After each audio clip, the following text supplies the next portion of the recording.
Bonjour à toutes, bonjour à tous, bienvenue au comptoir de Comme toujours, vous le savez, c'est une émission toute consacrée au savoir-faire, au patrimoine immatériel, au patrimoine vivant d'hier et d'aujourd'hui. Et aujourd'hui, mesdames et messieurs, c'est Folie Berbère, une émission toute tournée vers le partage, la tolérance, l'amitié entre peuples. Aujourd'hui, coucou, c'est Couscous. Nous consacrons cette émission à la culture berbère, à son nouvel an, qui sera fêté le 21 janvier 2023 à la salle des fêtes du Bourg-sous-la-Roche.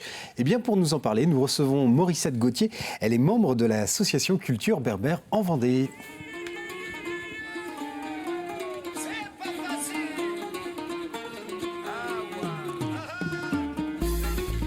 Allumeuse de rêves berbères, Morissette Gauthier est comme un baliseur des peuples et des cultures qui aiment faire découvrir, partager la richesse de la culture berbère. Car oui, ce peuple libre est empreint d'une immense culture orale, très riche en musique, en contes, en poésie, pour le plaisir des oreilles, mais une culture qui se goûte, qui se boit, qui se mange pour le plaisir des papilles. Alors, pour faire découvrir aux Vendéens, aux Vendéennes, la richesse de cette culture, une seule date, mesdames et messieurs, à retenir, le 21 janvier, à l'occasion du Nouvel An berbère, le Yenayer, dès 19h, eh bien, venez goûter au couscous et autres douceurs salées et sucrées. Une soirée qui allie tradition et mythologie moderne, une soirée citoyen du monde où les peuples aussi différents les uns les autres s'unissent pour la devise de l'amitié, du manger, du chanter, du danser ensemble. Allez, quel est le programme de cette fête prévue le 21 janvier prochain, organisée par l'association Berbère Vendée? Qu'est-ce donc que ce Nouvel An berbère? Quelle est son origine? Quelle est cette association? Quelle est son histoire? Quelles sont ses missions? Et puis, qu'est-ce que la culture berbère? Quel est ce peuple, son histoire? Voilà, autant de questions que nous allons poser à notre invité. Morissette Gauthier, bonjour. Bonjour. Soyez la bienvenue. Merci. Donc je vais vous dire Azoul, parce que Azoul, ça veut dire salut en berbère, bonjour. Voilà. Je dois avoir 3 mots de vocabulaire dans mon vocabulaire, mais bon, Azoul. Et vous nous le faites partager. Voilà. Ça, c'est la richesse du savoir immatériel. C'est-à-dire que je te donne un mot, tu enrichis et pour autant, vous ne vous êtes pas appauvri. Non, vous avez absolument transmis. pas, absolument pas. Et je te dirais même Tanmirt, c'est-à-dire merci. Bon, Mais voilà. ça va s'arrêter là. Alors attention, il y aura une petite interrogation surprise, les gars. Avant de se lancer à bâton rompu dans cette émission et ce beau sujet, permettez-moi de vous présenter nos 2 berbères maraîchins, que sont nos 2 Jean-Pierre. Salut les gars. Enchanté. Comment qu'on va? Ben on va bien, comme on l'aime. Comme on l'aime. Bon, c'est bien. Au menu. J'étais un maréchal à ventre jaune. J'étais un ventre jaune, oui. Moi, en Fenouillère, ouais, grand-père c'est au ventre jaune. Mon grand-père venait de Saint-Jean-de-Mont, mon petit gars. Ah, mais c'est vrai. Non, mais quand même, mon Dieu. De vous que vous êtes, vous? De vous que vous êtes? Ben, Saint-Jean. Regardons. 2 gars de Saint-Jean. Oui, 2 gars de Saint-Jean. Bon, oui, les gars de Saint-Jean, qu'est-ce qu'ils nous ont proposé, préparé? Oh, mais ça, c'est une recette traditionnelle qui se mange lors des grands événements et qui ont lieu toute l'année. Alors, ça peut être un gros poulet noir de Chaland, ça peut être un chapon, pas une chaponne, hein, ça n'existe pas. Un beau chapon farci, mais ça peut être une noix. Rouge. Oui. Comment? Pour la chaponne? Le bonnet rouge. Il manque le bonnet rouge, voilà. Alors donc, c'est une recette rigolote. On fait d'abord bouillir le chapon dans un bain d'eau avec des carottes, du thym, enfin le truc classique. Voilà. Puis après, on le fait rôtir. Puis après, on le farcit avant de le faire rôtir. D'accord. Voilà. C'est un plat qui peut être préparé la veille et puis après mangé au cours de la semaine pour une bonne table avec des invités assez nombreux. Vous pourriez presque parler couscous. Lui dit... Ah, ben c'est des qualificatifs peut-être qu'ils peuvent... Alors, je suis un fanatique de couscous. Ah, c'est bien. Ah, mais vraiment. Bon. Ah oui, je suis un fanatique de couscous. C'est un des meilleurs plats du monde. Eh bien, statistiquement, c'est le plat préféré des Français. Mais vraiment? Et quand j'interviens avec des enfants, je leur demande toujours. Et alors, le plat préféré des Français, donc on me sort les spaghettis, le steak frites. Et en fait, non, statistiquement, il y a quelques temps en tout cas, c'était le couscous. Voilà. Amateur de couscous, Jean-Pierre Bertrand? Oui, j'apprécie particulièrement. Vous qui êtes un amoureux des cultures et des cultures orales notamment, culture berbère, vous avez matière, vous avez un intérêt, ça j'en suis certain. J'ai matière, puis je vais en faire profiter nos auditeurs. C'est parce qu'il y a une transmission pure pendant des siècles. Et donc, dans les années 50, 60, ont été enregistrés un certain nombre de personnes détenant cette culture, et parmi elles, une personne dont la maman était une des mémoires et a d'ailleurs fourni un ouvrage sur le sujet, mais elle-même a repris la tradition, c'est-à-dire a appris les 92 chansons de sa maman, qu'elle-même avait appris, etc. Et des ethnomusicologues ont enregistré cette femme, Tao Samrouche. Et puis on écoutera une des œuvres. Et puis l'association a fourni une vidéo de l'artiste qui va venir pour le 21. Donc voilà. Très bien. Et Morissette, d'ailleurs, cet artiste, on peut en parler maintenant, c'est... Oui, donc c'est Aklidé. Donc Aklidé, le Nouvel An berbère, donc c'est une fête où il y a toujours de la musique, un concert où les gens vont pouvoir danser. Donc Aklidé est un des grands chanteurs actuels kabyles. Les Kabyles, c'est un des peuples berbères parmi tant d'autres. On aura l'occasion d'en venir. Voilà. Et du coup, Aklidé, par contre, est plus sur une évolution de world music, puisque c'est quelqu'un qui a aussi chanté avec Manu Chao, qui amène sa musique de tradition vers une ouverture au monde pour aller plus vers de la world music. On est moins sur quelque chose de puriste comme les chants de Tao Samrouche. Mais par contre, on est sur une musique, on va dire, un peu plus actuelle et qui touche un large public. Et comme nos convives de cette soirée sont majoritairement des Français, c'est mélangé, mais il y a quand même beaucoup de Français. Du coup, c'est aussi intéressant pour eux qui découvrent un artiste actuel qui fait les festivals internationaux, qui fait les scènes internationales. Donc, du coup, il y a cette couleur ouverture au monde. Modernité et mythologie, tradition et une mythologie. Histoire aussi qui correspond quand même à l'histoire de son peuple et la culture berbère, mais avec cette ouverture. Justement, je me permets de vous couper, Morissette, mais la culture berbère, le peuple berbère, est-ce qu'on peut tenter de le définir? C'est quoi? On en parle comme si on savait, mais c'est pas aussi simple. Non, c'est pas aussi simple. Alors, il y a des peuples berbères, il y a des cultures, parce qu'en fait, les berbères, c'est les peuples d'origine de toute l'Afrique du Nord. Donc, le Maroc, l'Algérie, la Tunisie, l'Égypte, les îles Canaries, la Libye, Mali, Mauritanie, Niger. Tous les peuples d'origine de cette région, ce sont des berbères. Puis après, cette région, comme d'autres régions du monde, ont été envahies par les Arabes, par les Turcs, les Vandales et les Français. Et voilà. Mais le peuple d'origine, les peuples d'origine de cette région du monde, ce sont les Berbères, ou Imaziren qui veut dire homme libre, parce que quand même la philosophie des Berbères, Imaziren, c'est la liberté, l'homme libre. Et après, il y a plein de peuples. Alors je ne suis pas anthropologue, donc je ne saurais pas dire le nom, mais les Kabyles, qui est peut-être un des peuples les plus connus, c'est un des peuples berbères. Les Touaregs, c'est un des peuples berbères. Les Chleux, au Maroc, c'est un des peuples berbères, etc. Donc il y a des diversités, effectivement, de langues, même s'il y a une langue berbère ancienne qui s'appelle le tifinagh, dont le Z, le bijou qui est décliné dans l'art, dans l'artisanat. Ça, c'est le Z qui symbolise homme libre. Donc c'est une langue qui s'écrit assez ludique, avec des bâtons, des ronds, des points. Cette langue, on la retrouve, elle est langue nationale, langue officielle en Algérie et au Maroc, même si elle n'est pas si pratiquée que ça, n'empêche qu'elle est reconnue. Voilà. Donc on la retrouve avec des déclinaisons. Le tifinagh des gens de Tamanrasset du sud algérien, pas peut-être le même tout à fait que celui qu'on va trouver en Kabylie ou qu'on va trouver dans d'autres régions. Donc voilà, il y a tous ces peuples avec leurs revendications, leur culture, leurs différences, mais qui sont quand même unis par leur ancienneté sur ce territoire, ce territoire de cette région du monde. Et on parle du Nouvel An berbère. Alors, je n'ai pas arrêté de parler du 21 janvier, mais le Nouvel An berbère, c'est pas le 21 janvier. Non, c'est la date officielle, c'est le 12 janvier. Sauf que voilà, nous, pour des raisons pratiques, qu'importe, le tout, c'est de le fêter. Qu'importe, c'est de le fêter. Et en fait, les Berbères vont arriver en 2023. Eux, ils seront en 2973. Ils ont 950 ans d'avance. En fait, ce calendrier, ce nouvel an a été décrété quand un grand roi berbère a été intronisé pharaon d'Égypte. D'accord. Donc 950 ans avant l'ère chrétienne. Okay. Voilà, donc c'est pour ça qu'il y a 950 ans d'écart. Et pour bien montrer que les Berbères, ils étaient là au moment des pharaons, puisque ce pharaon-là était un roi berbère.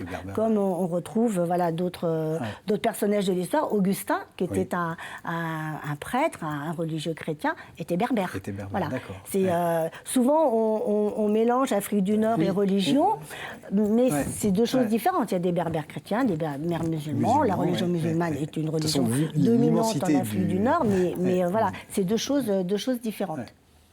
Et alors, c'est un nouvel an berbère qui est très marqué, par exemple, je pense, en Algérie, au Maroc. Oui, tout le monde le fête. Tout le monde le fête. Alors, après, de manière... journées chômées, fériées, peut-être ça, je pense, oui, si. En Algérie, en tout cas, en Algérie, si. C'est une journée fériée, la journée du Nouvel An berbère. Après, les gens le fêtent, pareil, comme nous, notre 31, en famille, en amis, en fête. Mais par contre, ce qu'il faut savoir, c'est que la diaspora berbère en Europe, notamment en France et au Canada, est très très dynamique. Donc c'est vraiment l'occasion aussi pour cette diaspora de se retrouver autour de cette fête. Et après, nous, des associations comme la nôtre, qui a vocation à s'ouvrir aussi, pas être une association où cette culture se renferme sur elle-même, mais justement, on a vocation à faire de la pédagogie, à partager, à expliquer. Et du coup, c'est aussi un excellent moyen pour dire aux gens, venez un petit peu découvrir. C'est ouvert à tous. Évidemment, c'est ouvert à tous. C'est une fête qui est très attendue. Alors, ça fait 2 ans qu'on ne l'a pas fait. C'est pour ça aussi qu'on a fait venir Akhlidé, qui est un grand chanteur, parce qu'on voulait marquer le coup, parce que ça fait 2 ans qu'on a... Vous êtes dans l'attente. Voilà, comme beaucoup, on n'a pas pu faire cette fête-là.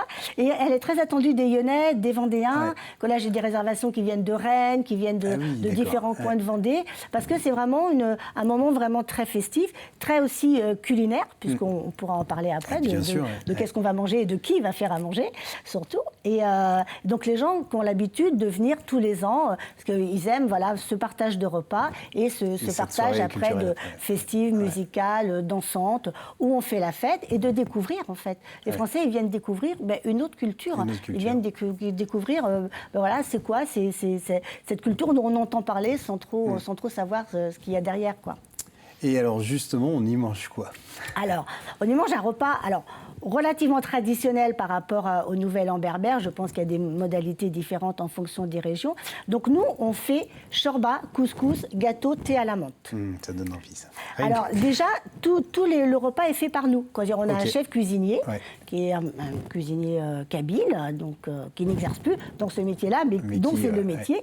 Donc il va diriger sa petite brigade de cuisine qui va être composée de bénévoles, mais aussi de dames kabyles qui ont l'habitude de faire ça. Parce que voilà, en Kabylie, on ne fait pas à manger pour 4 personnes. Oui, c'est pas possible. Minimum à manger pour 50. C'est pour le village. Donc, faire à manger pour 300, eux, ça ne les effraie pas du tout. donc la chorba, c'est une soupe. Alors, et puis après, on fait donc un couscous qui va être un couscous poulet. Et en fait, ces 2 plats, moi j'ai l'habitude de dire, parce que j'ai beaucoup été en Kabylie et puis je vais toujours dans des familles. Autant de familles, autant de chorba, autant de couscous, autant de villages, autant de chorba, autant de couscous.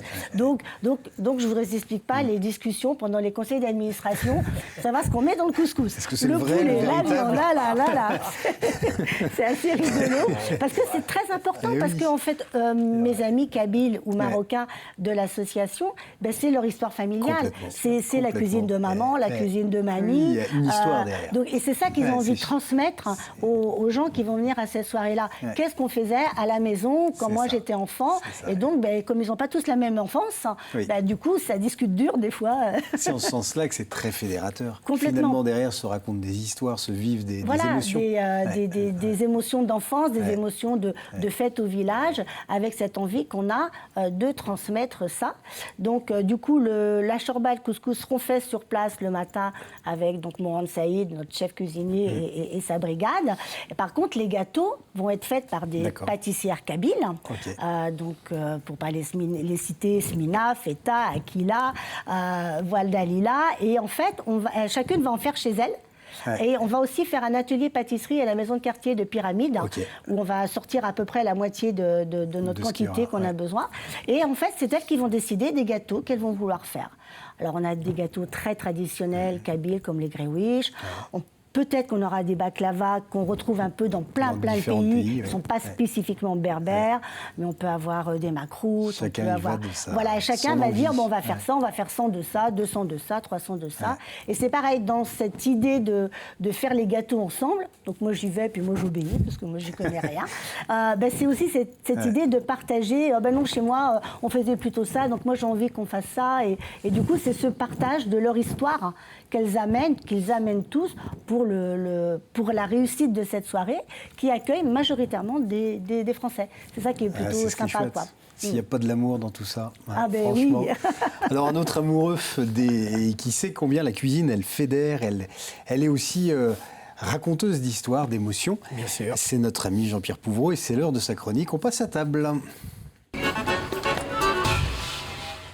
C'est vrai que la cuisine, c'est fédérateur d'amour. D'abord, si on n'aime pas manger, on n'aime pas faire la cuisine. C'est que de l'amour partout. Quand on aime manger, on aime faire la cuisine. Et c'est un moment de partage, et quand on la fait, et quand on la déguste. Et chacun ramène sa petite idée. Moi, je fais pas comme ça. Moi, je mettrais ci.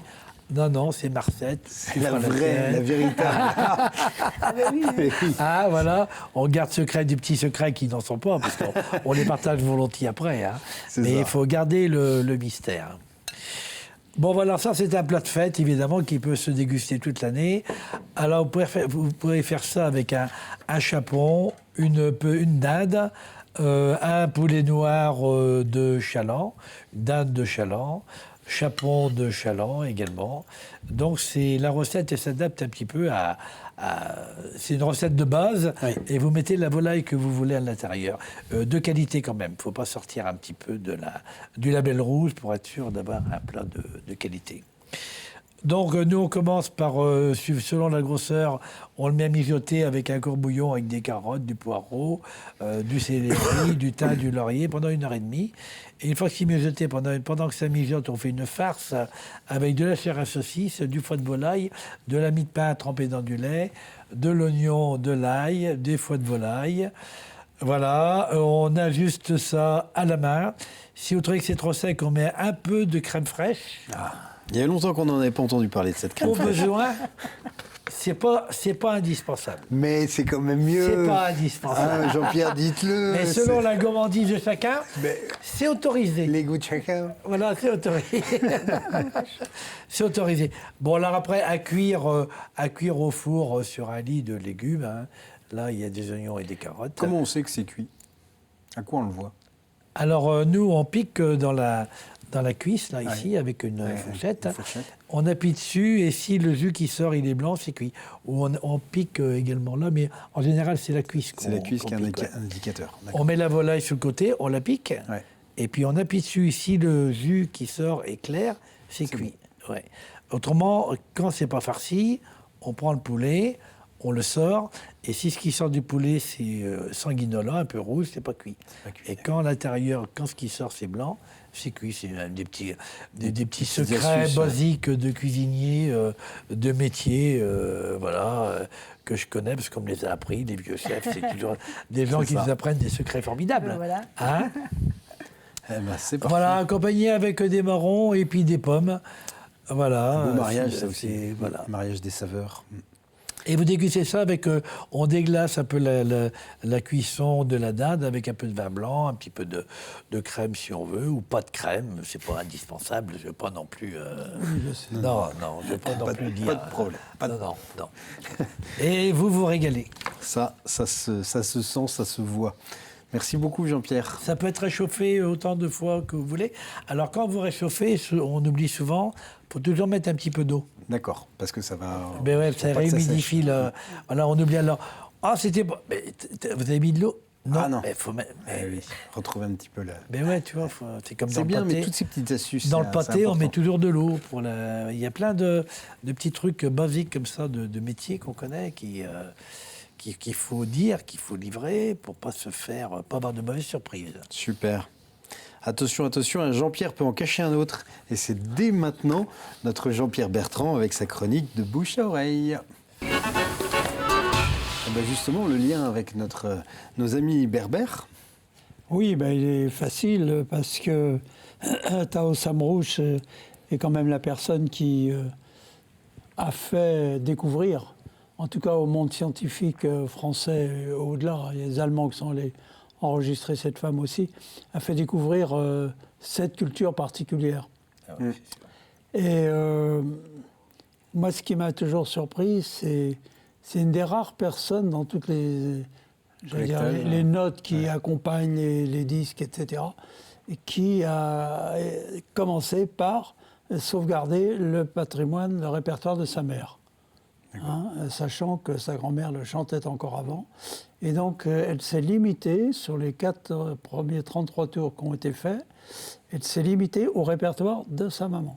D'accord. Et donc, elle les a classés par grandes chapitres thématiques. Là, ce que je vais vous faire écouter, c'est extrait justement d'un répertoire kabyle, vraiment kabyle, et c'est le chant des Gauleurs d'Olive.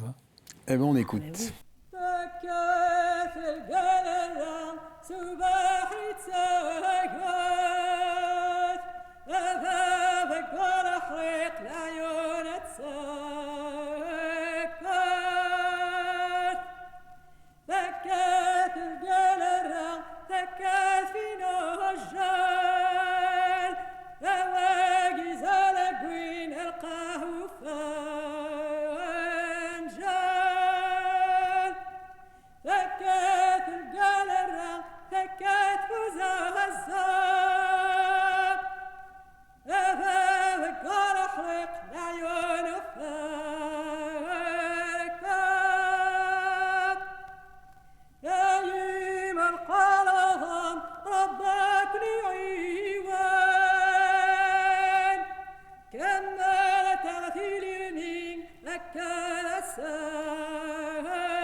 Et après ce chant, cher Jean-Pierre ? Après ce chant, comme je l'ai annoncé tout à l'heure, c'est une vidéo qui a été fournie par le producteur du chanteur professionnel invité. Aclidé, d'accord. Voilà, qui va faire une démonstration de ce que vous appelez la musique berbère actuelle.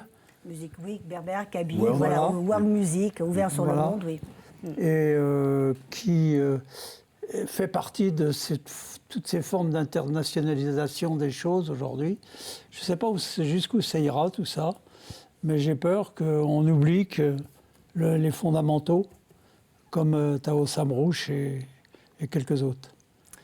C'est toute la question, de toute façon, à chaque fois, du patrimoine, de la transmission. Oui. Effectivement. Est-ce que le patrimoine doit toujours être mis revisité pour séduire le grand public, ou est-ce que le patrimoine doit être un échantillon d'un instant du temps et de culture, etc. C'est une grande question. D'où l'importance des associations comme nous qui, à travers, indépendamment de ce genre de manifestations, faisons de la pédagogie régulièrement, toute l'année. Moi, j'interviens avec les enfants, par exemple, en maternelle, en primaire, en collège, pour leur expliquer c'est quoi la culture berbère, leur faire découvrir la langue tifinagh, qui est complètement inconnue. Et je veux dire, on diversifie, les approches. On a créé aussi une bibliothèque où on permet aussi aux gens emprunter, aux adhérents d'emprunter des livres sur la culture berbère, sur l'histoire de la Kabylie, ou des livres comme des auteurs comme Mouloud Mamri ou Mouloud Feraoun, qui sont des auteurs emblématiques de l'histoire de la Kabylie. Voilà, on diversifie pour que justement, comme vous le dites très bien, ce patrimoine ne se perde pas au profit de quelque chose d'universel et qui est les deux, quoi. Et on ne peut que se féliciter qu'il y ait autre chose que le nouvel an berbère, qui est et d'aller plus loin aussi dans la découverte de cette culture. Tout à fait. On reparlait du couscous. Le couscous est au patrimoine immatériel de l'UNESCO. Exactement. Il est rentré il y a quelques années. Et c'est bien aussi un plat emblématique de toute l'Afrique du Nord, et notamment des Berbères d'Afrique du Nord. Eh ben, on se donne un avant-goût de ce que sera la soirée avec Aclidé. Yes, papa. Yes, papa. في زينة ذي باربس يس يس يس يس بابا من المرة ديالي واس يس بابا ذي في زينة ذي باربس يس يس يس in the barbes. Yes, yes, yes. Voilà, qui donne envie de vous rejoindre le 21 janvier prochain. Mais vous le disiez à l'instant, l'association, c'est toute l'année avec d'autres rendez-vous.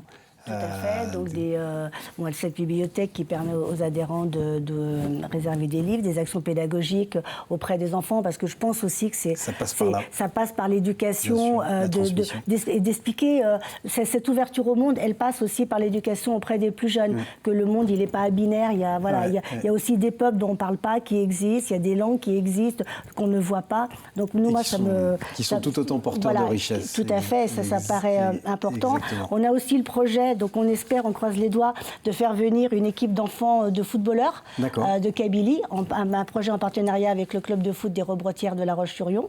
Donc voilà, pour aussi permettre à ces enfants de là-bas de venir ici et à travers les valeurs du sport, de créer une citoyenneté ouverte sur le monde. Que voilà, on essaie de diversifier nos actions, toujours avec ces valeurs de transmission et de partage. Que des projets généreux. Vous viendrez nous en parler de cette rencontre footballistique. Tout à fait, avec plaisir. Avec plaisir. Merci Morissette, merci beaucoup. C'est déjà l'heure de la fin de notre émission.